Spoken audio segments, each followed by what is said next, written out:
సమూయేలు మొదటి గ్రంథము 21వ అధ్యాయము 22వ అధ్యాయం. సమూయేలు రాసినటువంటి మొదటి గ్రంథము 22వ అధ్యాయము 23వ వచనం. నీవు భయపడక నా యొద్ద ఉండుము, నా యొద్ద నీవు భద్రముగా ఉండువు. నా ప్రాణము తీయజూచువాడును నీ ప్రాణము తీయజూచువాడును ఒకడే అని అబ్యాతారుతో చెప్పాను. మరొక మారు మాట మనం చదువుదాం. నీవు భయపడక నా యొద్ద ఉండుము, నా యొద్ద నీవు భద్రముగా ఉండువు. నా ప్రాణమును తీయచూచేవాడును నీ ప్రాణమును తీయచూచేవాడును ఒకడే అని అబ్యాతారుతో చెప్పాను. గతించిన డేస్లో దీని గురించి మనం స్టడీ చేసాం. ఎంతమందికి గుర్తుంది?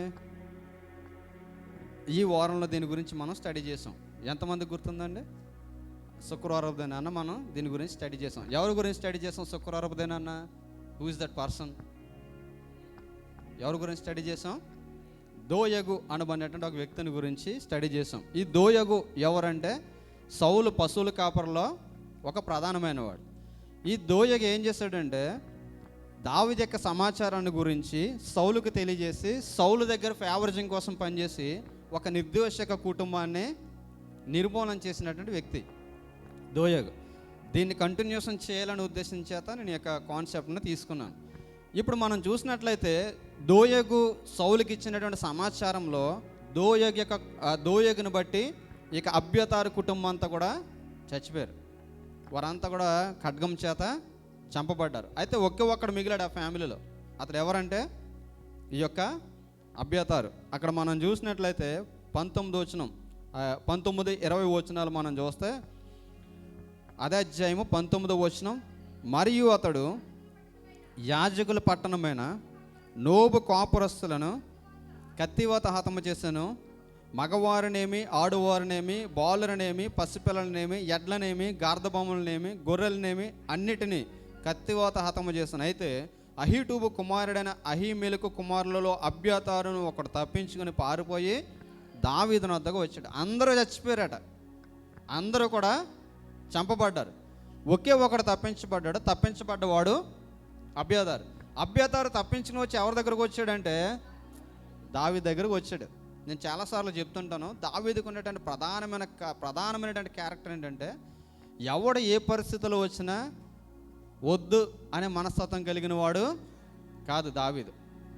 చాలాసార్లు మన పరిస్థితి బాగున్నప్పుడు మనం బయట వారికి సహాయం చేయడానికి ఇష్టపడుతుంటాం.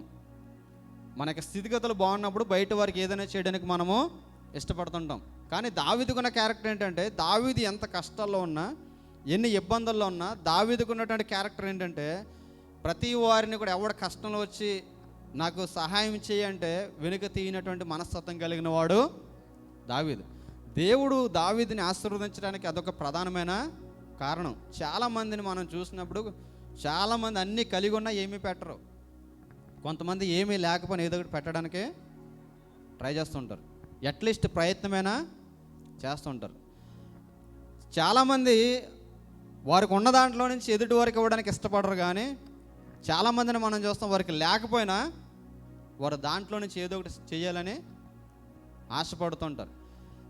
దేవుని యొక్క వాక్యంలో మనం చూసినట్లయితే దావీదు దేవుని చేత ఆశీర్వదించబడడానికి ప్రధానమైన కారణం ఏంటంటే దావీదు దగ్గరికి ఎవరు ఏ కష్టంలో వచ్చినా కష్టంలో ఉన్న వారిని ఎప్పుడూ కూడా దావీదు విడనాడిన వాడు కాదు. దావీదుకు ఉన్నటువంటి ప్రధానమైన క్యారెక్టర్ చూడండి. ఎవరైతే ఈ క్యారెక్టర్ కలిగి ఉంటారో అంటే ఎవరైతే మన దగ్గరికి కష్టాల్లో వస్తారో మనం కష్టాల్లో ఉన్నప్పుడు సైతం మనం ఏం చేయాలంటే వారిని ఆదరించే మనస్తత్వం మనము కలిగి ఉండాలి. మీకు ఎగ్జాంపుల్గా చెప్తాను, అది మనందరూ కూడా తెలిసినటువంటి వాక్యం.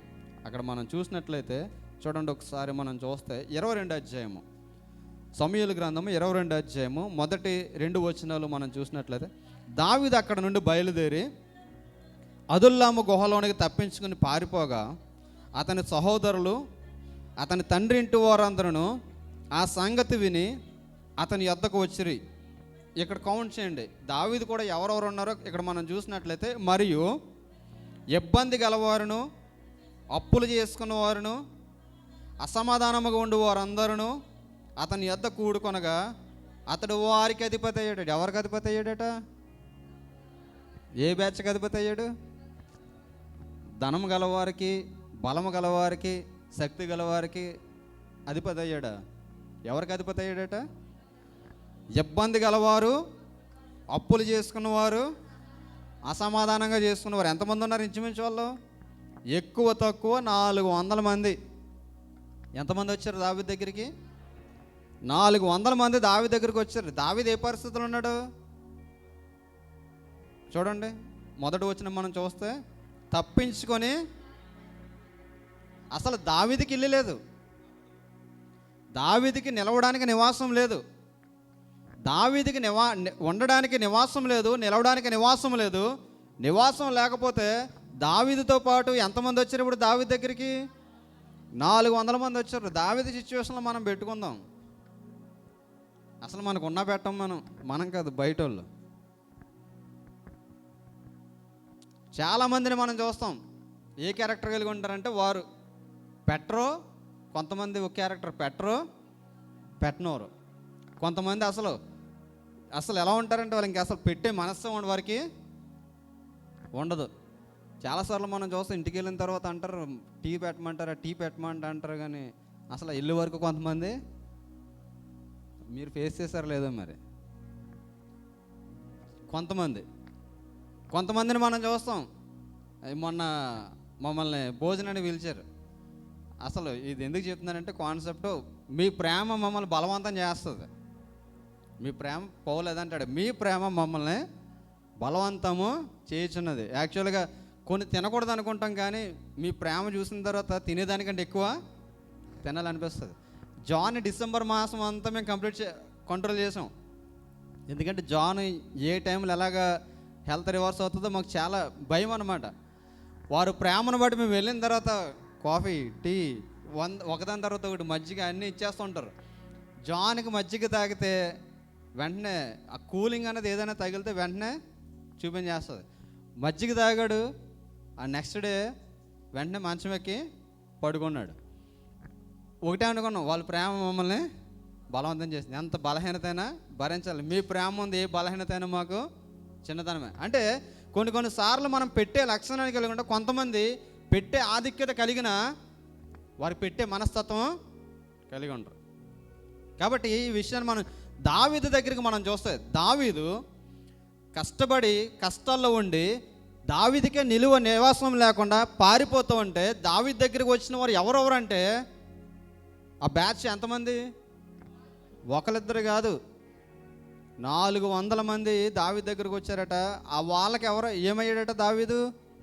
ఇప్పుడు దావీదుని చూసిన వాళ్ళందరూ ఏమనుకుంటారు చెప్పండి? అసలు మన లాంగ్వేజ్లో చెప్పండి. అసలు దావీదుని చూసిన వాళ్ళు ఏమనుకుంటారు? ఈడికే దిక్కులేదు, మళ్ళీ వెనకాల ఇంకొక బ్యాచ్. ఇప్పుడు కొంతమంది కుర్రలు తిరుగుతుంటారు, వాడికి పని పాట ఉండదు, వాడితో పాటు 10 మంది తిరుగుతుంటారు. చూడండి, డిగ్నిఫైడ్గా ఉండి ఓడుకోతే ఎవడ ఉండడు, డిగ్నిఫైడ్గా ఉండి ఓడితోటి ఎవడ ఉండడు. ఎవడైతే పని పాట లేకుండా ఊరంతా తిరుగుతుంటారు, వాళ్ళ ఊరంతా ఫ్రెండ్సే. వాడిని చూసి ఏమంటారు? వీడికి పని లేదు, మళ్ళీ వీడి వెనకాల ఒక పెద్ద బ్యాచ్. చూడండి, ఒక డాగ్ ఉంటుంది, ఆ కుక్క తిరుగుతుంటుంది. కుక్కకి ఆ తిరిగే కుక్కలన్నీ కూడా ఏమవుతుంటాయి? ఫ్రెండ్స్ అవుతుంటాయి. చూడండి, ఒక కుక్క ఎప్పుడు సింగిల్గా ఉండదు వీధిలో. ఆ కుక్క ఏం చేస్తుంది ఉంటుంది? ఇంకో 4 కుక్కల్ని వెంటేసుకుని తిరుగుతుంటుంది. దాన్ని అంటారు ఊర కుక్క అంటారు. అంటే భయం భక్తి లేని కుక్క అనమాట అది. ఊర కుక్క అంటే అర్థం ఏంటి? యజమాని దానికి ఒక గృహం కాదేగా, ప్రతి గృహం దాందే. చాలామంది పరిస్థితులు అలా ఉంటాయి. దావీదు ఎలా ఉన్నాడంటే కష్టాల్లో ఇరుకుల్లో ఉండి పారిపోతున్నాడు. దావీదుకి నిలువ నీడలేదు. నిలువ నీడ లేకపోతే దావీదు దగ్గరికి ఎంతమంది వచ్చారట? 400 మంది వచ్చారు. అప్పులు, చాలా అప్పుల్లో బాధపడుతున్నారంటే, ఎక్కడికి వెళ్ళమంటున్నారు? దావీదు దగ్గరికి వెళ్ళిపోయి. ఎందుకంటే తింటాకి వంటకి లోటు ఉంది, ఏదోలాగా తీసుకొచ్చి దావీదు ఇస్తాడు. ఎందుకంటే దావీదు ప్యూర్ హార్ట్ కలిగిన వాడు అని చెప్పేసి అండి. ఇప్పుడు ఎవరు చేయగలరు ఇటువంటి మనసు కలిగిన వారంటే, ఎవరిని కూడా పాలించుకోలేని మనస్సు ఎవరు కలిగి ఉంటారో తెలుసా? దేవుని యొక్క మనస్సు కలిగిన వారు. 3 years బ్యాక్ అనుకుంటా మా ఆంటీ ఎక్కడో పని చేస్తుంటే గొడవ అయింది. గొడవ అయితే బయటకు వచ్చేసింది. ఆ విషయం మాకు తెలీదు. ఆవిడతో పాటు ఇంకొక ఇద్దరు బయటకు వచ్చారు. అంత ఒక 2 నెలలు ఉన్నట్టు మీరు పోషిస్తారా? మా మీద ఉన్న ప్రేమను బట్టి ఒక వారం రోజులు చూస్తారా? రెండోసారి ఏమంటారు? 2వ వారమా మీరే తాళాలేసి వెళ్ళిపోతారు. మీరేనా కదా, నేనున్నంత పొజిషన్లో ఎవడమైనా అదే చేస్తాం. మానవ రీతిగా రండి అంటాం, కానీ ఒక 2 రోజులు చూసిన తర్వాత మనకి విరక్తి. ఇటువంటి వారిని 400 మందిని పోషిస్తూ నడిపిస్తున్నాడు. ఇటువంటి టైంలో ఇన్సిడెంట్ జరిగింది. ఏ ఇన్సిడెంటు? ఈ యొక్క యాజకుల కుటుంబం అంతా కూడా చంపేస్తే, యాజకుల కుటుంబంలో నుంచి చూడండి 22nd చాప్టర్ మనం స్టార్టింగ్లో చదవం. ఇప్పుడు మనం చదివిన ఇన్సిడెంట్ ఎప్పుడు జరిగింది? 22nd చాప్టర్ ఎండ్లో జరిగింది. అంటే సేమ్ వే అనమాట. అతడు ప్రయాణం చేస్తుండగా జరిగినటువంటి సంఘటన. ఇప్పుడు దావీదుకున్న ప్రాబ్లం సరిపోవనుకోకుండా మరలా ఇంకొకరిని తీసుకొస్తున్నాడు. ఎవరిని? అబ్యాతారుని తీసుకొచ్చి అంటున్నాడు, నీకేం భయం లేదు, నువ్వు నా దగ్గర జాగ్రత్తగా ఉండు. ఇదే మాట నేను అన్నాను అనుకో, సౌజన్య అంటే దానికల్ నుంచి నీకు ఉన్నాయని సరిపోవు, నీకు ఇంకా ప్రాబ్లమ్స్ ఎందుకు నువ్వు క్రియేట్ చేసుకుంటావు అంటారు మన గృహంలో. సర్వసాధారణం అది. ఇప్పుడు దావీదు ఆ ప్రాబ్లంలో ఉండి కూడా అబ్యాతారుతో చెప్తున్న మాట ఏంటి తెలుసా? ఎంత ధైర్యంతో చెప్తున్నాడు చూడండి, ఎంత విజనరీతో చెప్తున్నాడు చూడండి. నీవు భయపడక నా యొద్ద ఉండు. దేవునికి స్తోత్రం. ఎవడు చెప్తాడండి ఈ మాట అసలు? నీవు భయపడక నా యొద్ద ఉండు, నా యొద్ద నీవు భద్రంగా ఉంటావు. నా ప్రాణము తీయజూచేవాడును, నీ ప్రాణము తీయజూచేవాడును ఒకడే. నిన్ను నన్ను చంపాలనుకుంటున్నాడు ఒకడే, అబ్యాతారు. నువ్వేం భయపడకు, నీ ప్రాణానికి నా ప్రాణం అడ్డు. ఎందుకంటే నీ ప్రాణం తీయాలనుకుంటున్నవాడు నా ప్రాణం తీయాలనుకుంటున్నాడు. కానీ నీ ప్రాణం తీయాలంటే ఎవరిని దాటి రావాలి తెలుసా? నన్ను దాటి రావాలి. మీరు ఎప్పుడైనా సరే గమనించండి, సౌలు వెనక మాట్లాడాడు, కానీ దావీదు ఎదురుగుండా వచ్చి ఎప్పుడు మాట్లాడలేదు. దావీదు ఎదురుగుండా వచ్చి ఎవడో కూడా సవాలు చేయలేదు. దావీదు అంత ధైర్యశాలి. ఎందుకంటే దావీదు యొక్క బలము గురించి, దావీదు యొక్క ప్రభావం గురించి అక్కడ ఉన్న వారందరికీ కూడా తెలుసు. అందుకే దావీదు ఒకసారి భయపడి పారిపోతున్నప్పుడు దావీదు గురించి వారు ఇస్తున్నాడని స్టేట్మెంట్, నీ తండ్రి అయినా చేతకన్నాడని పారిపోయాడు అనుకున్న అబ్షాలోము. నీ తండ్రి ఎటువంటి వాడు తెలుసా? పిల్లల్ని పోగొట్టుకుని ఎలుగుబంట్లో ఉంటాడు మీ తండ్రితో ఉన్నవాళ్ళు. మీ తండ్రి కూడా, మీ తండ్రి కానీ ఫీల్డ్లో దిగాడంటే ఎలా ఉంటుంది తెలుసా? వాళ్ళు ఎదుట ఎవడో కూడా నిలబడలేడు. అంత ధైర్యవంతుడు దావీదు. ఆ దావీదు ఇస్తున్న అభయం ఏంటి తెలుసా? ఇదిగో నీ ప్రాణము తీయజూచేవారు, నా ప్రాణము తీయజూచేవాడు కూడా ఒకడే. ఇప్పుడు అబ్యాతారు గురించి మనం స్టడీ చేద్దాం. ఇప్పుడు దావీదు ఇంతగా అభయం ఇచ్చాడు అబ్యాతారుని. అబ్యాతారు ఏ పరిస్థితుల నుంచి వచ్చాడంటే, ప్రాణం మీద హోప్ లేకుండా చనిపోయే పరిస్థితులు గుండా వచ్చినవాడు. అంటే తన లైఫ్ టుమారో అన్నది లేదు, రేపు అన్నదే తన జీవితంలో లేదు. ఎందుకంటే ఎవరితో పెట్టుకున్నాడంటే ఆషామాషిత వ్యక్తితో పెట్టుకోలేదు. అక్కడ ఎవరు ఇన్వాల్వ్మెంట్ ఉంది అబ్యాతారు విషయంలో? సౌలు అంటే ఎవరు? రాజు. ఒక లోకల్ ఎమ్మెల్యేతో పెట్టుకుంటేనే అసలు మనకు కొంప ఉంటుందో ఉండదో తెలియదు. లోకల్ ఎమ్మెల్యేతో పెట్టుకుంటే ఏదో ఒక రకంగా కొంపలు కూల్చేయడానికి, ఏదో ఒక రకంగా ఏదో చేయాలని చూస్తుంటారు. అటువంటిది ఇప్పుడు ఎవరితో పెట్టుకున్నట్టు వెళ్ళో రాజుతో పెట్టుకున్నారు. ఇప్పుడు దుబాయ్ రాజుతో పెట్టుకుని మనం ఇక్కడ ఉంటామా? దుబాయ్ రాజుతో పెట్టుకుని ఇక్కడ ఉంటామా? రాత్రి నేను సేవ్ చేయించుకోవడానికి వెళ్తే అక్కడ చెప్తున్నాడు, ఎవడో పటాన్ని కూడా వచ్చంటే ఏదో అతను కూడా పాకిస్తానే, అతను పాకిస్తాన్ అయ్యి ఉండి చెప్తున్నాడు అనమాట. మీ ఇండియన్స్ చాలా ప్రొఫెషనల్గా ఉంటారు, కానీ మా వాళ్ళు అసలు బుర్ర ఉండదు, డబ్బులు కూడా ఎవరో గడ్డం గీయించుకున్నాడంట, అన్నీ చేయించుకున్నాడంట, 35 ధరమ్స్ అయిందంట, పర్సు కారులో మర్చిపోయాను తీసుకొస్తాను అన్నాడంటే వెళ్ళిపోయాడంట. ఇంకొకటి వచ్చాడంటే గీయించుకున్నాడంటే వయసు పెద్ద అని చెప్పేసి చెప్తున్నాడు అనమాట. అతను వచ్చాడనమాట, ఈ స్టోరీ అందుకు చెప్తున్నాడు. పెద్ద వయసు, వైట్ హెయిర్ చూసి అటువంటి వాడు అనుకోం. హెయిర్ తీయించుకుని అరే చేంజ్ లేదు, డెబిట్ కార్డ్ మిషన్ ఏమైనా ఉందా అన్నాడు. లేదు అన్నాడంటే బయటికి వెళ్ళాడంట, లేదన్నాడు. మళ్ళీ కనిపించలేదంట. ఆడు మళ్ళీ వచ్చి అడుగుతుంటే ఆడు చెప్తున్నాడు అనమాట, ఇడు మొన్న వచ్చి ఎలా చేశాడు, నేను అందుకే టైం లేదని చెప్తున్నానని చెప్పి అన్నాడు అనమాట. ఒక పాకిస్తాన్ అతను వచ్చి అతన్ని తిట్టాడు. కరెక్ట్గా అదే టైంలో మున్సిపాలిటీ ఎంప్లాయీ వచ్చి చెక్ చేస్తున్నాడండి. ఈ గడ్డం గీస్తున్నాయని తిట్టినాడని మాట అతను విన్నాడట, గవర్నమెంట్ ఎంప్లాయీ. విని ఎందుకు తిట్టవుతున్నా అని అడిగాడు. ఇప్పుడు అతను ఏమన్నాడంటే, నన్ను ఏదో వల్గర్ వర్డ్ యూజ్ చేశాడంటే, వెంటనే ఎందుకు తిట్టాను అని అడిగితే, నువ్వెవడో నన్ను అడగడానికి అన్నాడట. ఎవరిని? మున్సిపాలిటీ అతను. నేను ఎవరన్నా తెలిస్తే నేను సార్జా మున్సిపాలిటీలో పనిచేస్తానంటే కల్లివల్లి అన్నాడంట. ఏమన్నాడా? కల్లివల్లి అన్నాడట. సరే అయితే ఎక్కడ ఉండని చెప్పేసి ఫోన్ చేశాడట ర్యాపిడ్ ఫోర్స్ అని తిరుగుతుంటే కోర్స్ మీరు చూసి ఉంటారు. ఫోన్ చేస్తే వెంటనే వెహికల్ వచ్చిందంట, 4 వచ్చారట. 4 వెనక బట్టని సంఖ్యలు వేసిన తర్వాత ఐడి కార్డు తీయన్నాడట. ఐడి కార్డు తీసాడట. నువ్వు కదా చెప్పడం, నేను చెప్తున్నాను, 500 పే చేయి ఇమీడియట్గా, వెళ్ళి 4 రోజులు జైల్లో ఉండి నేను చెప్పినప్పుడు బయటకు అని చెప్పేసి లోపలేసాడట. ఎవరితో పెట్టుకున్నందుకు? ఒక స్మాల్ ఎంప్లాయ్తో పెట్టుకున్నందుకు. ఇప్పుడు మన కింగ్తో పెట్టుకుంటే ఎలా ఉంటుందో చెప్పండి. కింగ్తో అవసరం లేదు. మన మేనేజర్కి మనం ఏదైనా ఎదురు సమాధానం చెప్తామా? ఎందుకంటే నెక్స్ట్ డే మన నుంచి టెర్మినేట్ చేసేస్తారని. ఇప్పుడు వీళ్ళ పరిస్థితి ఎలా ఉంది? ఎవరితో పెట్టుకున్నారంటే రాజుతో పెట్టుకున్నారు. రాజుతో పెట్టుకున్న వారికి దావీదు ఏం చెప్తున్నాడంటే, నీ ప్రాణం తీయి చూసిన వాడు, నా ప్రాణం తీయి చూసిన వాడు ఒకడు అబ్యాతారు, నువ్వేమీ భయపడకు. అంటే ఎంత ధైర్యం ఉంటే, ప్రాణం మీద ఎంత ఆశ ఉంటూ ఉండాలి. ఇటువంటి వాడిని తీసుకొచ్చాడు. అంటే ఇప్పుడు అబ్యాతారు యొక్క సిచ్యువేషన్ మనం చూస్తే, అబ్యాతారుకి ఏం లేదంటే ఒక హోప్ లేదు. రేపు అన్నది ఎలా ఉంటుందో తెలీదు. సౌలుకి కానీ తెలిసిందంటే ఎక్కడ సింగిల్గా కనబడినా అబ్యాతారుని ఇమ్మీడియట్గా చంపేస్తారు. ఎందుకంటే వాళ్ళ హోల్ ఫ్యామిలీని చంపేశారు. తప్పించబడిన వ్యక్తి అబ్యాతారు ఒకడే. ఈ అబ్యాతారు తప్పించబడినప్పుడు దావీదు తీసుకొచ్చాడు. దావీదు తీసుకొచ్చి దావీదు ఏం చేస్తాడంటే అబ్యాతారుని యాజకుడిగా చేస్తాడు. దేవునికి స్తోత్రం కలుగును గాక. అక్కడ మనం చూస్తే ఈ యొక్క 25వ అధ్యాయము సమూయేలు రాసినటువంటి మొదటి గ్రంథము 25వ అధ్యాయం మనం చూసినట్లయితే చూడండి. అక్కడ 23వ అధ్యాయము 6వ వచనం ఒకసారి చదువుదాం.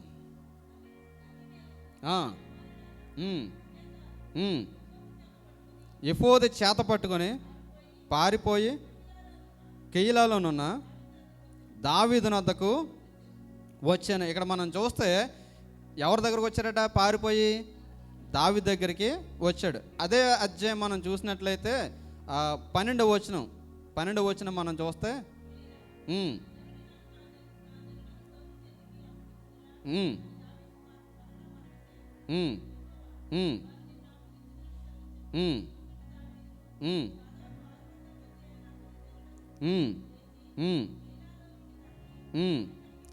అధ్యాయం 6వ వచనం అండి. అహీమెలకు కుమారుడైన అబ్యాతారు ఎఫోదు చేత పట్టుకొని పారిపోయి దావీదు వద్దకు వచ్చాను. ఇక్కడ మనం చూస్తే ఏం పట్టుకుని పారిపోయినట్లుగా మనం చూస్తున్నాం? ఎఫోదు పట్టుకొని పారిపోయాడు. ఇప్పుడు సమూయేలు రాసినటువంటి 2వ గ్రంథము 8వ అధ్యాయం 17వ వచనం మనం చూస్తే, సమూయేలు రాసిన 2వ గ్రంథము 8వ అధ్యాయం 17వ వచనం. అహీటూబు కుమారుడగు సాదోకు అబ్యాతారు కుమారుడగు అహీమెలకును యాజకులు సెరాయ లేఖికుడు. ఇక్కడ మనం చూస్తే ఈ యొక్క ప్రాణం మీద హోప్ లేని వాడిని, మీరు ఇదంతా కూడా చదవాలంటే ఇంచుమించు 10 చాప్టర్స్ స్టడీ మనం చేయాలి. అబ్యాతారు గురించి మనం చదవాలంటే. ఓకే, ఇప్పుడు సమూయేలు రాసినటువంటి మొదటి గ్రంథము 22 అధ్యాయం నుంచి సమూయేలు రాసినటువంటి 2వ గ్రంథము 15 అధ్యాయం వరకు మనం చదివితే అబ్యాతారు ఏంటి అన్నది మనకు క్లియర్గా అర్థమవుతుంది. సమూయేలు రాసినటువంటి 2వ గ్రంథం 15, 20, 17, 18 అధ్యాయాల వరకు మనం చదివితే అబ్యాతారు యొక్క ఫుల్ క్యారెక్టరిస్టిక్స్ అని మనకు అర్థమవుతాయి. నేను దాని అంతా కూడా స్కిప్ చేసి కేవలం అబ్యాతారు గురించి నేను మీకు చెప్తున్నాను. ఇప్పుడు అబ్యాతారు ప్రాణం మీద హోపు లేనివాడు, ప్రాణభయంతో తిరుగులాడుచున్నవాడు. ప్రాణభయంతో తిరుగులాడుచున్నటువంటి అబ్యాతారుని తీసుకొచ్చి దావీదు ఏమన్నాడు? నువ్వు నాతో పాటు ఉండు, నీ ప్రాణం తీయచూచేవాడు, నా ప్రాణం తీయచూచేవాడు ఒకడే అని చెప్పి ప్రాణం మీద ఆశ లేని వాడిని దావీదు ఏం చేశాడంటే ప్రధాన యాజకుని చేశాడు. దేవునికి స్తోత్రం కలుగునుగా. ఏం చేశాడు? యాజకుడిగా చేశాడు. యాజకుడు అంటే అతడు ఏది చెప్తే అది చేసే గొప్ప ఆధిక్యతను దావీదు అనుగ్రహింపజేశాడు. ఇక్కడ మనం చూస్తే చూడండి, సమూయేలు రాసినటువంటి 2వ గ్రంథము 30వ అధ్యాయము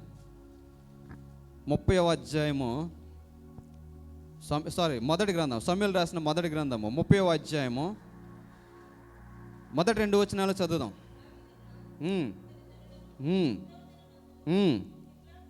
సిక్లగునకు వచ్చిరి. అంతలో అమాలేకీలో దండెత్తి పడి దానిని తగులుబెట్టి గనులనేమి అల్పులనేమి అందులోనున్న ఆడువారిని అందరినీ చెరపట్టుకొని చంపక వారిని తీసుకుని వెళ్ళిపోయిండు. ఇంతకు నేను మీకు ఏం చెప్పాను, దావీదు దగ్గరికి వచ్చినప్పుడు దావీదు దగ్గరికి వచ్చిన వారంతా కూడా ఎలా ఉన్నారు? ఇబ్బందుల్లో ఉన్నారు, ఆ తర్వాత అసమాధానంగా ఉన్నారు, ఆ తర్వాత అప్పుల్లో ఉన్నారు. అది ఎన్నో చాప్టరు? 22వ చాప్టర్. దావీదు వారిని అందరితో పాటు తీసుకుని వెళ్తున్నాడు. ఇప్పుడు 30వ చాప్టర్లో ఉన్నాం. ఇక్కడ మనం చూస్తే దావీదు ఎక్కడైతే నివాసం చేస్తున్నాడో ఆ జనుల మీదకి అమాలేకుల దండెత్తి వచ్చి ఆ జనులను తీసుకెళ్ళిపోయారు. ఇప్పుడు 22వ అధ్యాయంలో దావీదుతో ఉన్నవారి గురించి అక్కడ వాక్యం చెప్తున్నమాట. వారందరూ కూడా ఎలా ఉన్నారట? అప్పుల్లో, ఇబ్బందుల్లో, అసమాధానంగా ఉన్నారు. ఇక్కడ చూడండి 3వ వచనం 2వ వచనం మనం చూస్తే గనులనేమి అల్పులనేమి అంటే ఇప్పుడు సామాన్యమైన ప్రజలను దావీదు ఏం చేశాడు? ఇప్పుడు రిచ్ పర్సన్స్ చేశాడు అనమాట. దావీదు దగ్గరకు వచ్చిన వారు ఎలా ఉన్నారు? వారు అప్పులతోనూ అసమాధానంతోనూ బాధల్లో ఉన్నారు. కానీ దావీదుతో ప్రయాణం చేస్తున్నప్పుడు దావీదు వారిని ఎలా చేశాడంటే ఉన్నతమైన స్థానంలో వారిని నిలబెట్టాడు. దేవునికి స్తోత్రం కనుక. దావీదు దగ్గర ఉన్న క్యారెక్టర్ అది. దావీదు దగ్గరకు వచ్చారంటే దావీదు వాళ్ళ యొక్క లైఫ్ని ట్రాన్స్ఫార్మ్ చేసేవాడు అనమాట. వాళ్ళ యొక్క స్థితిని దావీదు మార్చేవాడు. మన దగ్గరికి వచ్చి మన శరణం వేయడాడంటే దాని అర్థం ఏంటి తెలుసా? మన వారి యొక్క లైఫ్ని మార్చాలి. ఇప్పుడు నేను రఘు గురించి నేను చెప్తున్నాను కదా, రఘు నాకు ఎవరో తెలీదు. రఘుది మాది ఒక ఊరు కాదండి అసలు. అడగండి రఘుని. చిన్నప్పటి నుంచి నేను రఘుని చూసానేమో అడగండి. అక్కడ ఇల్లు కట్టిన తర్వాత ఎవరో ఆ ఇల్లు కట్టిన వాళ్ళు ఎవరంటే వాళ్ళు దుబాయ్లో ఉంటారంట అనేవారు. సో వాళ్ళ మామయ్య గారు వచ్చి నన్ను రఘు గురించి అడిగాడు. ఇప్పుడు రఘు నా కోసం వచ్చి అడిగిన తర్వాత నేను వచ్చి రఘు ఓకే తమ్ముడు నేను చూస్తాను అన్నాను. ఇప్పుడు రఘు ఇక్కడికి వచ్చిన తర్వాత నేను నా మైండ్లో పెట్టుకున్నది ఒకటే, రఘుని ఎలాగైనా సరే ఫోకస్ చేయాలి సొసైటీలో. గొప్ప ఆప్షన్ వచ్చింది, అదేంటి? బైబిల్ క్విజ్ వచ్చింది. రఘుని నేను చూసాను, అక్కడ పరిశీలన చేశాను. వాక్య భయం ఉన్నవాడు, ప్రార్థన భయం ఉన్నవాడు. సో ఎలాగైనా సరే రఘుని ట్రైన్ చేయాలనుకున్నాం, ట్రైన్ చేసాం. దాంతోపాటు సిస్టర్స్ ఉన్నారు. ఇప్పుడు ఎక్కడో ఉన్నటువంటి రఘుని తీసుకొచ్చి ఇంత పెద్ద సభలో నిలబెట్టడానికి దేవుడు కృప చూపించాడంటే కొన్నిసార్లు దేవుడు మనకి ఇచ్చిన ఆధిక్యతను మనం ఏం చేయాలంటే ఎదుటివారి పట్ల కూడా మనం కనుపరచడానికి మనము ట్రై చేయాలి. ఇప్పుడు దావీదుకున్న క్యారెక్టర్ ఏంటంటే దావీదు దగ్గరికి ఎవరు వచ్చినా కానీ దావీదు ఏం చేసేవాడట? సామాన్యులుగా వచ్చిన వారిని గనులుగా చేశాడట. ఇప్పుడు వారు ఆశీర్వదించబడ్డారు. ఇప్పుడు దొంగోడు ఎవరి దగ్గరికి రావాలనుకుంటాడు చెప్పండి? ఇప్పుడు రోడ్డు పక్కన నివాసం చేసేవాడి దగ్గరికి వచ్చి ఎవడన్నా దొంగతనం చేయాలనుకుంటాడు. డేరాల్లో నివాసం చేసేవాడికి దొంగతనాలు ఎక్కడ జరుగుతాయి? ఏంటి సంగపెద్ద గారు? ఎక్కడ జరుగుతాయి? పెద్ద పెద్ద ధనవంతుల దగ్గర దొంగతనం చేయాలనుకుంటారు. ఇప్పుడు అమాలేకీయులు అంటే దోచుకునేవారు. అమాలేకీయులు వారి యొక్క క్యారెక్టర్ ఏంటంటే బైబిల్లో వచ్చి ఎవరైతే ఎక్కడ ఉంటారో ఆ జనాంగం దగ్గరకు వచ్చి సడన్గా ఒక గ్రూప్కి వచ్చి దాడి చేసి దోచుకుని వెళ్ళిపోయేవారు. ఇప్పుడు అమాలేకీయులు వచ్చి వీళ్ళ దగ్గరకు వచ్చి దోచుకుని వెళ్ళిపోయారు. ఎవరి దగ్గరికి? దావీదు బ్యాచ్ దగ్గరకు వచ్చి. దావీదు ఎక్కడ నివాసం చేస్తున్నాడట చూడండి. మరలా 30 వచనం. దావీదును అతను జనులు 3వ దినమున సిక్లగునకు వచ్చిరి. ఎక్కడ నివాసం చేస్తున్నారట? సిక్లగులో నివాసం చేస్తున్నారు. సిక్లగులో నివాసం చేస్తుంటే వీళ్ళని చూసి అమాలేకీయులు అనుకున్నారు, వీళ్ళ పొజిషన్ అంతా చాలా బాగుంది అబ్బాయి, వీళ్ళ దగ్గర ఉన్నదంతా కూడా తీసుకుని వెళ్ళిపోవాలి. అర్థమైంది ఇప్పుడు మీకు? అంటే ఇప్పుడు దొంగతనం ఎవరి దగ్గర చేయాలనుకుంటారు? ఎవరి దగ్గర వస్తువులు ఉంటాయో వాడి దగ్గరే చేయాలనుకుంటారు. ఇప్పుడు నల్ల పూసలు తెంపుకెళ్ళిపోవాలనుకుంటారా అనుకుంటారా? లేదంటే మెల్ల నెక్లెస్లు లేదంటే బంగారం వస్తువులు తెంపుకెళ్ళాలనుకుంటారా? బంగారం ఏదో ఉంటుంది దాన్ని తెంపుకుని వెళ్ళిపోవాలనుకుంటారు. ఇప్పుడు అలాగే దావీదు దగ్గరికి వచ్చి దావీదు గ్రూప్ దగ్గరికి వచ్చి వారు వెళ్ళాలనుకున్నారంటే దావీదు వారిని అంత సంపన్నులుగా చేశాడు. ఇప్పుడు వారు వచ్చారు, దోసుకుని వెళ్ళిపోయారు. దోసుకుని వెళ్ళిపోయిన తర్వాత అక్కడ మనం చూస్తే చూడండి, అక్కడ మనం చూస్తే 4వ వచనం. ఇక ఏడ్చుటకు శక్తి లేకపోయినంత బిగ్గరగా ఏడ్చిరి. ఆ తర్వాత 6వ వచనం కూడా మనం చూద్దాం. దావీదు మిక్కిలు దుఃఖపడెను మరియు తమ తమ కుమారులను బట్టి కుమార్తెలను బట్టి జనులకందరికీ ప్రాణం విసిగలిగినందున రాళ్ళు రువి దావీదుని చంపేద్దాం అనుకున్నారంట. ఏమనుకున్నారంట? ఇది ఎవరి క్యారెక్టర్? ఇది మానవునికి క్యారెక్టర్ అన్నమాట. మానవుని క్యారెక్టర్ కానీ గాడ్ క్యారెక్టర్ కానీ అదే తేడా. దేవుని మనస్తత్వం కలిగిన వాడికి మానవ మనస్తత్వం కలిగిన వాడికి అదే తేడా. ఇప్పుడు లేని వారిని తీసుకొచ్చాడు, ఆపదలో ఉన్నవారిని తీసుకొచ్చాడు, ప్రాణం విసుగు చెందిన వారిని అంతా కూడా తీసుకొచ్చి ఒక సంపన్నమైన స్థితి ఇస్తే జస్ట్ వచ్చి దొంగతనం చేసి దోసుని వెళ్ళిపోయారట. ఇప్పుడు వారే పొజిషన్లో ఉన్నాడు, దావీదు అదే పొజిషన్లో ఉన్నాడు. చూడండి ఎవరైనా తీసుకెళ్ళిపోయారట. పైన 3వ వచనం చూస్తే, దావీదును అతని జనులను పట్టణానికి వచ్చి అది కాల్చబడి ఉంటాయి, తమ భార్యలు కుమారులు కుమార్తెలు చెరలోనికి పోబడి ఉండుటయు చూచి ఇక ఏడ్చుటకు. అక్కడ 5వ వచనం చూస్తే, ఇజ్రాయేలీయురాలైన అహీనోయము కర్మీయుడైన నాబాలు భార్య అయిన అబీగయలు అని దావీదు 2 భార్యలు చెరలోని కొనుక్కోబడగా. మరి వీళ్ళ ఫ్యామిలీ వెళ్ళిపోయారంటే వారితో పాటు ఎవరు వెళ్ళిపోయారట? దావీదు ఫ్యామిలీ. ఇప్పుడు ఎవరు ఎక్కువ బాధపడాలి చెప్పండి? అరే నేనైతే నా ఫ్యామిలీని కాపాడుకుందును, నాతో పాటు మీరు వచ్చారు, మీతో పాటు నా ఫ్యామిలీ పోయిందని దావీదు తిట్టాలి. అది పోయి ఇప్పుడు దావీదు మీద ఏం చేస్తున్నారట? రాళ్ళు చంపేద్దాం అనుకుంటున్నారట. ఇప్పుడు దావీదు రాళ్ళు చంపేయాలనుకున్నప్పుడు దావీదు ఏమనాలి చెప్పండి? ఫస్ట్ వర్డ్ మీరు కానీ నేను కానీ ఉంటే ఏమనేవాళ్ళు చెప్పండి? ఎంత వెనక బతుకు మర్చిపోయి మాట్లాడుతున్నారా మనం మాట్లాడే మాట. ఫస్ట్ మనం అదే అంటాం, వెనకాల నేను చేసిన మేలు మర్చిపోయి ఎలా తిరగబడ్డవరా, అసలు మీరు ఏ పరిస్థితులు వస్తే నేను ఆదరించాను, ఏ పరిస్థితులు వస్తే మిమ్మల్ని ఆస్తిపాస్తులు గలవారుగా చేశాను, ఏ పరిస్థితులు వస్తే మిమ్మల్ని అంతస్తులు గలవారుగా చేశాను, గనులుగా చేశాను అన్నాను. కానీ దావీదు ఏమన్నాడు తెలుసా? దావీదు తన దేవుడని యెహోవాను ధైర్యము. ఇది నేను చెప్తున్నాను. దావీదు క్యారెక్టర్ కలిగి ఉన్నాడు. ఎలా ఉంటాడు తెలుసా? ఎంతమంది మన మీదకి వచ్చినా సరే ఎలా ఉంటారో తెలుసా? ధైర్యంగా ఉంటాడు. అప్పుడు మనం చూస్తే పిమ్మట దావీదు ఎఫోదు తెమ్మని యాజకుడు అహీమెలకు కుమారుడైన అబ్యాతారుతో, ఆ టైంలో కూడా ఎవరికి వాల్యూ ఇస్తున్నాడు తెలుసా? అబ్యాతారు ఎవడో? కేర్ ఆఫ్ అడ్రస్ లేనివాడు. కేర్ ఆఫ్ అడ్రస్ లేని వాడిని, ప్రాణభయంతో బ్రతుకుతున్న వాడిని దావీదు తీసుకొచ్చి తిరుగుబాటు చేస్తున్నాడంటే వీళ్ళ వల్ల నాకేంట్లే అనుకోలేదట. ఏమన్నాడట? అబ్యాతారుని తీసుకొచ్చి అబ్యాతారుని పిలిచి అన్నాడట, ఎఫోదును తెమ్మన్నాడు. ఎందుకు ఎఫోదుని తెమ్మన్నాడంటే, ఎఫోద్ అంటే ఏంటి అర్థం? ఎఫోద్ అంటే అర్థం ఏంటి? రాజు నీకోట పిక్చర్ పంపించాను ఒకసారి, అదే డిస్ప్లే చేయరాజు. దీన్ని ఎఫోద్ అంటారనమాట. దీన్ని అంటే దిస్ ఇస్ కాల్డ్ ఎఫోద్ అనమాట. అది ఎవడు పడతాడు వేసుకుంటే పనిచేయదు. అది ఎవడు పడతాడు వేసుకుంటే పనిచేయదు. ఎఫోద్ అన్నది యాజకుడు మాత్రమే. అది వీడియో చూపించమంటుంది, అందులో మిస్టేక్ ఏం లేదు. Be cool. ఓకే, ఇది ఎఫోద్ అనమాట.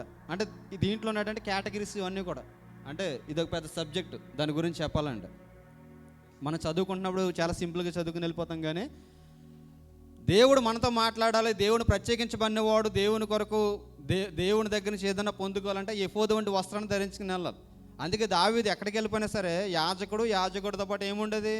ఎఫోదుతో పాటు దావీదుతో పాటు మందసాన్ని కూడా తీసుకుని వెళ్తూ ఉండేవాడు. కాబట్టి ఎఫోదుని తెమ్మన్నాడు. ఎవరిని? అబ్యాతారుని. ఎఫోదుని తెమ్మని అప్పుడు దావీదు దేవుని దగ్గర విచారణ చేసేవాడు. ఇక్కడ మనం చూస్తే ఎఫోదుకి అంత ఇంపార్టెన్స్ ఇచ్చాడు దావీదు. అబ్యాతారుకు దావీదు అంత ఇంపార్టెన్స్ ఇచ్చాడు. కాబట్టి దావీదు దగ్గర ఎవరైతే వస్తారో వారిని ఎప్పుడు కూడా దావీదు ఎలా ఉంచేవాడు అంటే సురక్షితంగా ఉంచేవాడు, చాలా భద్రంగా ఉంచేవాడు. కాలక్రమేణా అయింది, దావీదు రాజు అవడం, ఆ తర్వాత అబ్యాతారు యాజకుడిగా చేయబడడం. అబ్యాతారు యాజకుడిగా చేయబడిన తర్వాత మరలా దావీదు మీద తన కుమారుడైనటువంటి అబ్షలోము తిరుగుబాటు చేయడం. అబ్షలోము తిరుగుబాటు చేసిన తర్వాత మరలా దావీదు అరణ్యపాలవడం. అరణ్యపాలైనప్పుడు మరలా అబ్యాతారుని అక్కడ దావీదు చెప్పే ఒక మంచి మాట మనం చూస్తే 25వ అధ్యాయం, సమూయేలు రాసినటువంటి రెండవ గ్రంథము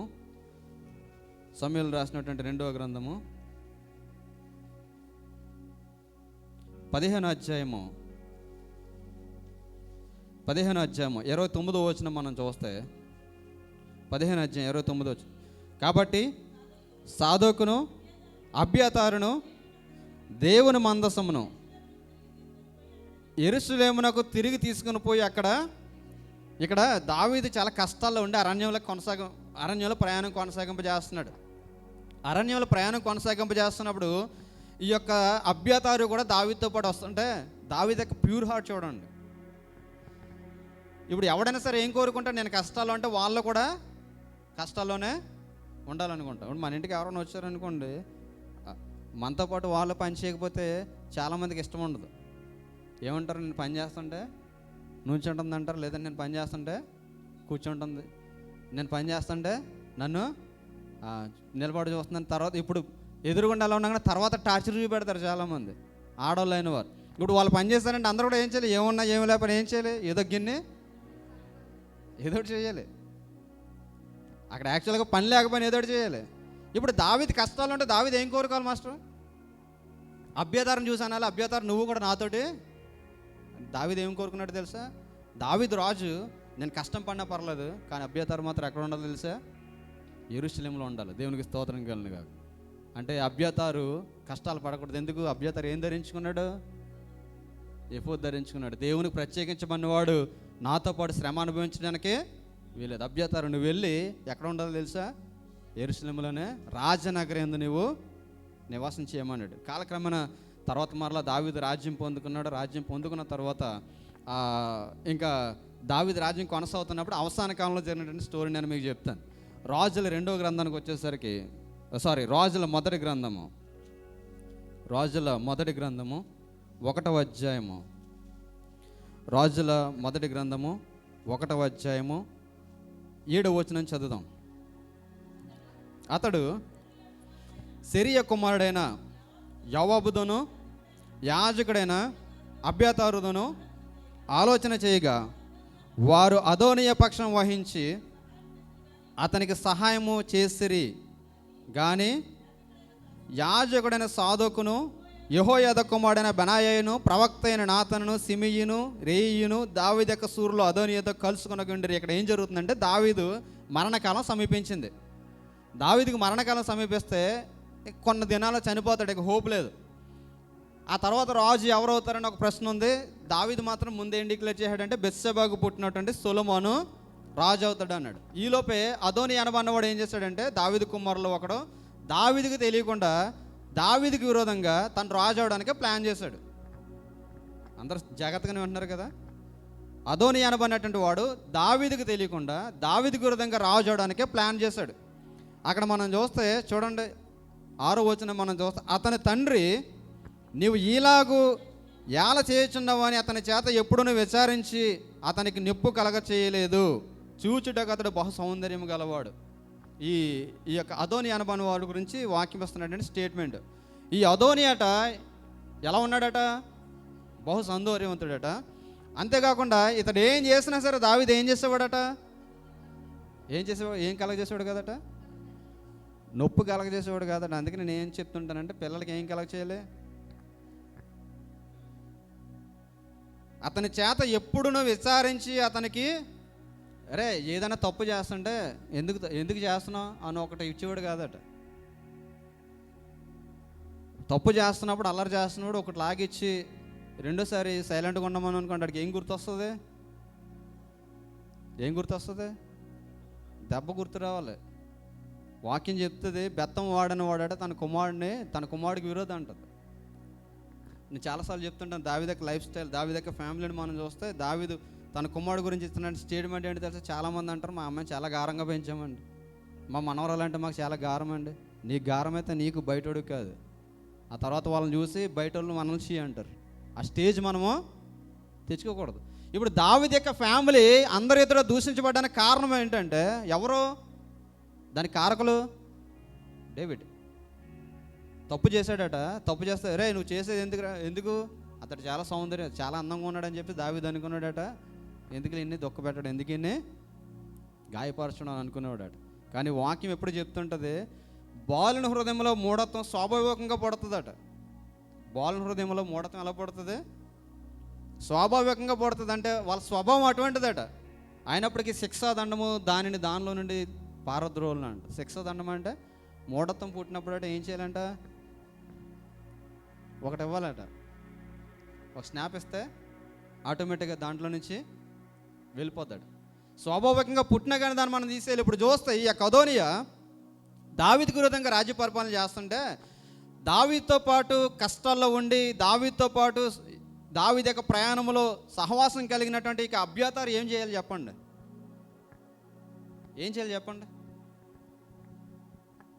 మీకు అర్థం కావట్లేదు అనుకుంటా, అందుకే ఇలా చూస్తున్నారు. నా స్టోరీ అంత అర్థమవుతుంది మీకు? ఇప్పుడు అబ్యాతారు దావీదుతో పాటు ప్రయాణం చేసినవాడు. అబ్యాతారు ఏ యొక్క హోప్ లేనివాడు. రోడ్డు మీద పడిపోయిన తీసుకొచ్చి రాజ్య సింహాసనంలో యెరూషలేం పట్టణంలో యాజకుడిగా చేశాడు అబ్యాతారుని. ఇప్పుడు అబ్యాతారు అటువంటి స్థానంలో ఉన్నప్పుడు, ఇప్పుడు ఏ వ్యక్తి అయితే అబ్యాతారుకి ఆ స్థానం ఇచ్చాడో, ఆ స్థానం ఇచ్చినటువంటి వ్యక్తికి అన్యాయం జరుగుతున్నప్పుడు అబ్యాతారు ఏం చేయాలి చెప్పండి? ఏం చేయాలి? తప్పు చేస్తున్న వాడిని, అరే నీకు బుద్ధి లేదా? మీ నాన్నకి విరోధంగా రాజ్య పరిపాలన చేస్తావా? అసలు నీకు బుద్ధి ఉందని సమాచారం ఎవడ చెప్పాలి చెప్పండి? ఫస్ట్ దావీదు చెప్పాలి. కానీ అక్కడ ఏం చేశాడట? 7వ వచనం చదవండి. అతడు సెరియా కుమారుడైన యోవాబుతోనూ యాజకుడైన అబ్యాతారుతోనూ ఆలోచించగా వారు ఎవరి పక్షం వహించారట? ఏం మర్చిపోయాడు? మన లాంగ్వేజ్లో చెప్పండి. వెనక బతుకు మర్చిపోయాడు. ఏం మర్చిపోయాడు? వెనక బ్రతుకు మర్చిపోయి ఎవరి మీద తిరుగుబాటు చేస్తున్నాడు? అరే లైఫ్ ఇచ్చినోడి మీద తిరుగుబాటు చేస్తున్నాడు. ఎవరిచ్చారు లైఫ్? అసలు యాజకుడు అన్న పేరు ఎలా వచ్చింది అతనికంటే, దావీదు అవ్వకపోతే అబ్యాతారు లేడు, రాజనగరంలో లేడు అబ్యాతారు. ఇటువంటి అబ్యాతారు ఇప్పుడు ఏం చేస్తున్నాడు అంటే, దావీదు మీద విరోధంగా తిరుగుబాటు చేస్తుంటే దావీదుకి విరోధమైన పక్షంగా వహించాడు. చూడండి అక్కడ మనం చూస్తే 19వ వచనం మనం చూద్దాం. అదే అధ్యాయం 19వ వచనం. అతడు ఎడ్లను, క్రొవ్విన దూడలను, గొర్రెలను అర్పించి రాజకుమారులందరినీ, యాజకుడైన అబ్యాతారును, సైన్యాధిపతి అయిన యోవాబును పిలిపించను కానీ నీ సేవకుడైన సొలొమోనును ఈడెవడానికి పిలిపించాడంటే రాజు. ఇప్పుడైనా సరే ఏం చేయాలి? అబ్యాతారు ఉన్నవాడు, అరే నువ్వు చేసేదే తప్పురా, అసలు నువ్వు జరిగించేది అక్రమం అంటే దేన్ని చూసుకున్నాడు? రాజు ఇంకా అయిపోతాడు, రాజుతో నాకు పని లేదు, వీడు రాజు అవుతున్నాడు, నా పని అంతా దేన్ని కోరుకుంటున్నాడు అంటే ఎవరి ఫేవరేజ్ కోరుకుంటున్నాడు? మనుషుల ఫేవరేజ్ అని కోరుకుంటున్నాడు. ఆ తర్వాత ఇంకా మనం చూస్తే 25వ వచనం మనం చూస్తే, అనగా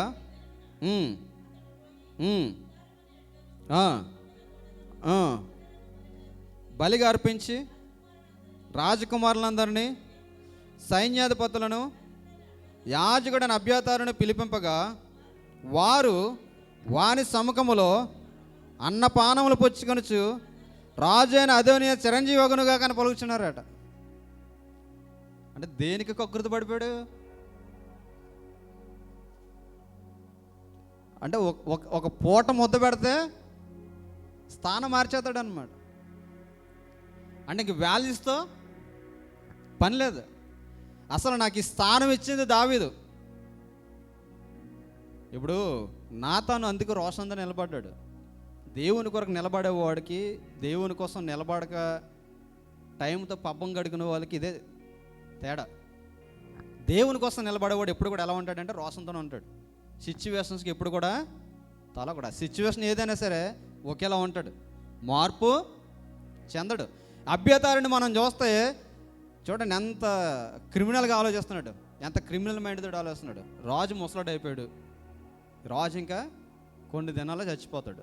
ఎలాగే రాజ్యం తీసుకుంటున్నాడు, రాజు పక్షం వహించిన నాకు ఏ లాభం ఉండదు, ఏదైనా ఉంటే నేను వీడితోటే ఉండాలని చెప్పేసి ఏం చేస్తున్నాడు? ఇప్పుడు వాళ్ళ సమాజం ఏం చెప్తుంటే, అదోని అనబడినవాడు ఏం చెప్తుంటే తానా అంటే తందానా అంటున్నాడు, ఏదంటే అది చెప్తున్నాడు. ఇక్కడ మనం చూస్తే వారి పక్షం వహించాడు. చూడండి ఇప్పుడు మనం చూస్తే 2వ అధ్యాయం వచ్చేసరికి 2వ అధ్యాయంలో మనం చూడగలుగుతాం. 2వ అధ్యాయము 22వ వచనం ఒకసారి మనం చూద్దాం.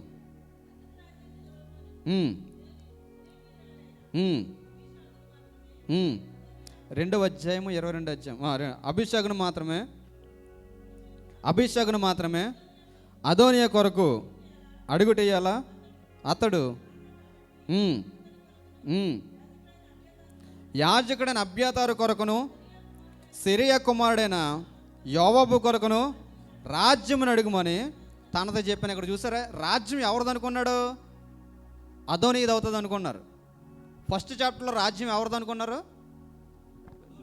చాలా జాగ్రత్తగా ఉండండి కాన్సెప్ట్, ఓకే? మీరు అలా ఇలాగ చూస్తుంటే నేను చెప్పింది మీకు అర్థం కావట్లేదని నేను టెన్షన్ పడదు. నేను వేరియస్ని ఎందుకు చెప్తున్నానంటే చాలా జాగ్రత్తగా చూడండి. అంటే God can change plans immediately అనమాట. అంటే మీ లైఫ్లో, మన లైఫ్లో మనం అనుకోవచ్చు గాడ్ చేంజ్ చేయడానికి చాలా టైం పడుతుంది అనుకోవచ్చు. అక్కడ అదోని అనబాన్ని వాడు డిక్లేర్ చేసుకున్నాడు, ఐఎమ్ ద కింగ్ అని. అక్కడ అందరూ కూడా అంటున్నారు రాజుకు వాడు చిరంజీవి అగును గాక డిక్లేర్ చేస్తారు రాజు అని. అది ఎక్కడ జరిగింది? వెరీ ఫస్ట్ చాప్టర్లో జరిగింది. సెకండ్ చాప్టర్కి వచ్చేసరికి ఇక్కడ కింగ్ ఎవరయ్యారు తెలుసా? సొలొమోన్ అయ్యాడు. God has been changed entire plan అనమాట. అంటే దేవుడు పరిస్థితిని తారుమారు చేశాడు. ఇప్పుడు వీళ్ళు ఎవరైతే మాకు ఆశ్చర్యం అనుకున్నారో, ఎవరు? అబ్యాతారు లాంటి వారు, యోవాబు లాంటి వారు, వారి యొక్క ఆశ్చర్యం అంతా కూడా ఏమైంది? ఇప్పుడు జీరో అయిపోయింది. ఇప్పుడు ఎవడైతే నేను రాజును అవుతాను అనుకున్నాడో వాడు సొలొమోన్ కాళ్ళ దగ్గరకు వచ్చి దయచేసి నన్ను చంపగాని కాళ్ళు పట్టుకుంటాడు. నేను అదే చెప్తున్నాను, మన స్ట్రాంగ్గా గాడ్లో ఉంటే గాడ్ మనల్ని ఏం చేస్తాడో తెలుసా? మనకి విరోధంగా ఉన్న వాళ్ళు మన దగ్గర తీసుకొచ్చి కాళ్ళ దగ్గర పడేస్తాడు. దేవునికి స్తోత్రం కలుగునుగా. అబ్యాతారు ఇప్పుడు తన తల్లి వచ్చి అడుగుతుంటే అబ్యాతారు కోసం చెప్తున్నాడు. 26వ వచనం కూడా మనం చూద్దాం. తరువాత రాజు యాజకుడిగా అబ్యాతారును సెలవిచ్చినదేమనగా, అనాతోతలో నీకు కలిగిన పొలమునకు వెళ్ళు, నీవు మరణమునకు పాత్రుడు అయితివి గాని నీవు నా తండ్రి అయిన దావీదు ముందర దేవుడిని యెహోవా మందసమును మోసి నా తండ్రికి ప్రాప్తించిన శ్రమలన్నిటిలో శ్రమ పొందితివి గనుక ఈవేళ నీకు మరణశిక్ష విధింపను. తరువాత సొలొమోను అబ్యాతారును యెహోవాకు యాజకుడిగా ఉండకుండా తీసివేసను. స్థానం కోల్పోవడానికి ఎంత టైం పట్టిందండి? స్థానం కోల్పోవడానికి ఎంత టైం పట్టింది? ఒక చాప్టర్ టైము. దాన్ని సంపాదించుకోవడానికి చాలా టైం పడుతుంది, కానీ కోల్పోవడానికి ఒక క్షణం. ఇప్పుడు దావీదు ఒకసారి ఇమాజిన్ చేయండి, ఏ స్థానంలో ఉన్నవాడిని తీసుకొచ్చి ఏ స్థానం ఇచ్చాడు దావీదు? ఏ స్థానంలో ఉన్నవాడు ఏ స్థానానికి పడిపోయాడు? ఇప్పుడు ఈ యొక్క స్పిరిచువల్ స్క్రిప్ట్లోనికి మనం వస్తే అబ్యాతారు ప్లేస్లో మనల్ని పెట్టుకుందాం. అబ్యాతారు ప్లేస్లో మనం పెట్టుకుంటే దావీదుని ఒక గాడ్ మనం దావీదుని గాడ్లో మనం పెట్టుకుంటే, ఇప్పుడు అబ్యాతారు ప్లేస్లో పెట్టుకుని ఎందుకు చదివినటువంటి రెఫరెన్స్ మనం చదువుదాం. ఇప్పుడు అబ్యాతారు వలె దిక్కు ధైర్యము ఏమీ లేనటువంటి మనము దేవుడి దగ్గరకు వచ్చి దేవా నీవే నాకు శరణం అంటే దేవుడు మనతో చెప్పే మాట ఏంటి తెలుసా? సమూయేలు రాసినటువంటి మొదటి గ్రంథం ఇందాక చదివినటువంటి మాట 22వ అధ్యాయము. సమూయేలు రాసినటువంటి, భయపడక నా యొద్ద ఉండుము, నా యొద్ద నీవు భద్రంగా ఉందువు, నా ప్రాణము తీయి చూచేవాడు నీ ప్రాణము తీయి చూచేవాడు ఒకడే. దావీదుని దేవుడిగా పెట్టుకుని అబ్యాతారుని మనగా పెట్టుకుని దావీదు దగ్గరకు వచ్చి దావీదు అంటే దేవుడి దగ్గరకు వచ్చి మనం చెప్పగా దేవుడు మనతో చెప్పేమాట ఏంటి తెలుసా? నువ్వు నా దగ్గర భద్రంగా ఉంటావు, నీ ప్రాణం నా ప్రాణం తీయి చూచేవాడు ఎవడు తెలుసా? సౌలు ఒకడే. అనగా మన విరోధి ఇద్దరికి కూడా ఒకడే. వాడేవాడంటే విరోధి అయినా అపవాది. వాడు ఎప్పుడు కూడా ఏం చేస్తుంటాడంటే ఆత్మీయ జీవితంలో ఉన్నటువంటి మనల్ని ఏదో ఒకలాగా కూలద్రోయాలని చూస్తాడని చెప్పేసి ఏం చేశాడు? అతను తీసుకొచ్చి అబ్యాతారుని తీసుకొచ్చి యాజకుడిగా చేశాడు. అందుకే పేతురు భక్తుడు అంటాడు, మనల్ని దేవుడు యేసుక్రీస్తు ఎలా చేశాడు తెలుసా? యాజకులుగాను రాజులైన యాజక సమూహాలుగా చేశాడట. దేవుడు ఎలా చేశాడట? రాజులైన యాజక సమూహాలుగా చేశాడు. కానీ అబ్యాతారు వలె మనం కూడా చాలాసార్లు ఏం చేస్తుంటామంటే దేవుని మీద తిరుగుబాటు చేసి దేవుని మీద మనము దేవుడు అంటే లెక్కలేని తనంలో ఉండి మనం ఏం చేస్తుంటాం? దేవుడు మనకిచ్చిన స్థానాన్ని మనము తీసివేసుకుంటాం. సొలొమోనే తీసివేశాడా? అతనే కోల్పోయాడా స్థానాన్ని? అతనే చేజేతులరా కోల్పోయాడు. చాలాసార్లు మనం కూడా దేవుడు ఇచ్చినటువంటి ఆధిక్యతను ఏం చేస్తుంటామంటే మనము కోల్పోతుంటాం. చూడండి, అక్కడ మనం చూస్తే 27వ వచనం 2వ అధ్యాయం 27వ వచనం క్రిందకి ఇంకా మనం చదివితే, అందువలన యెహోవా ఏలీ కుటుంబీకులను గురించి షిలోహులో ప్రమాణం చేసిన మాట నెరవేరును. ఈ యొక్క సంతతి గురించి దేవుడు ముందుగానే ఒక మాట చెప్పాడు. ఇది ఎప్పుడు ఏ టైంలో? సమూయేలు టైంలో. కానీ దేవుడు నేను శపిస్తానని చెప్పినా కానీ దావీదు టైం అంతటా కూడా దేవుడు ఏం చేశాడట? ఈ యొక్క ఫ్యామిలీ మీద కృప చూపిస్తూనే వచ్చాడు, క్షమిస్తూనే వచ్చాడు. 35వ వచనం మనం చూస్తే, రాజు అతనికి బదులుగా యెహోయాదా కుమారుడైన బెనాయాను సేనాధిపతిగా నియమించెను. మరియు రాజు అబ్యాతారునకు బదులుగా యాజకుడైన సాదోకును, ఈ స్థానాన్ని ఎవరు పొందుకున్నారు? సాదోకును పొందుకున్నాడు. సాదోకు అబ్యాతారు సిమిలర్గా వర్క్ చేసిన వాళ్ళు, కానీ అప్పటి వరకు కూడా ఆర్డినరీగా ఉన్నటువంటి సాదోకుని తీసుకొచ్చి రాజు ఏం చేశాడు? యాజకుడిగా చేశాడు. అప్పటి వరకు యాజక స్థితిలో కొనసాగినటువంటి అబ్యాతారుని ఏం చేశాడు? తీసివేసి ప్రక్కన పెట్టాడు, స్థానము కోల్పోయాడు. ఈ యొక్క ఉదయకాల సమయంలో దేవుడు నీకు నాకు ఇస్తున్నటువంటి స్థానాన్ని మనం ఎలా కాపాడుకోగలుగుతున్నాం, మనం ఎలాగో భద్రపరచగలుగుతున్నాం?